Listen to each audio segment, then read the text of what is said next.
Is a wider crackdown on foreign students in U.S. universities coming? The Trump administration on Thursday revoked Harvard University's ability to enroll international students and is requiring current foreign students to transfer to other schools or risk losing their legal status. Although a U.S. district court has temporarily halted the federal order, the move is part of a broader initiative in which the administration has launched investigations and imposed financial penalties on dozens of public and private universities. In recent months, the administration has opened investigations and imposed financial penalties on dozens of universities, both public and private. Since taking office in January 2025, President Donald Trump has pushed a sweeping immigration agenda. One key focus has been targeting foreign students, especially those involved in pro-Palestinian protests.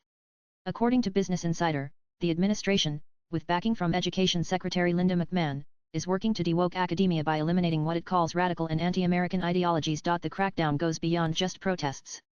The administration is cutting federal funds, revoking visas, and even deporting students involved in political demonstrations. Officials justify the actions by claiming some universities promote anti-American, Marxist and radical left views. Harvard has been at the center of this conflict, with the government using the Ivy League school as an example to warn others. Tensions escalated just days after Trump was sworn in, when he launched a campaign to dismantle DEI diversity, equity, and inclusion programs across campuses. Trump administration vs Ivy League schools timeline: January 29, 2025. Trump signs an executive order calling for stronger protection of Jewish students and action against anti-Semitism. Though no universities were named, Leo Terrell was appointed to lead a new task force. He later shared a tweet calling himself Harvard's worst nightmare. February 27, the Justice Department sends letters to Harvard, Columbia, and others requesting meetings about on-campus anti-Semitism.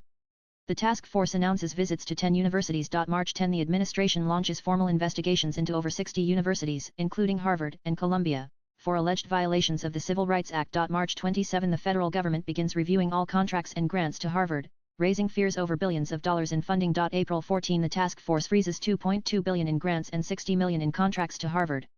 The university files a lawsuit, claiming it started receiving stop work notices. April 15, Trump posts on Truth Social: perhaps Harvard should lose its tax-exempt status and be taxed as a political entity if it keeps pushing political, ideological, and terrorist-inspired supporting sickness. 10 major universities under fire. The crackdown has hit several top universities hard.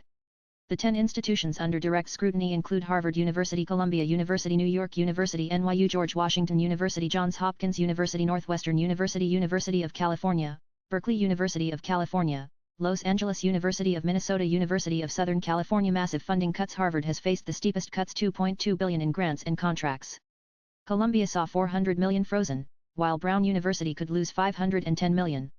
Cornell and Northwestern are both at risk of losing nearly $1 billion each. The University of Pennsylvania lost over $175 million after being criticized for allowing transgender women to compete in sports. In late April, some universities expressed willingness to cooperate with the administration to avoid further damage.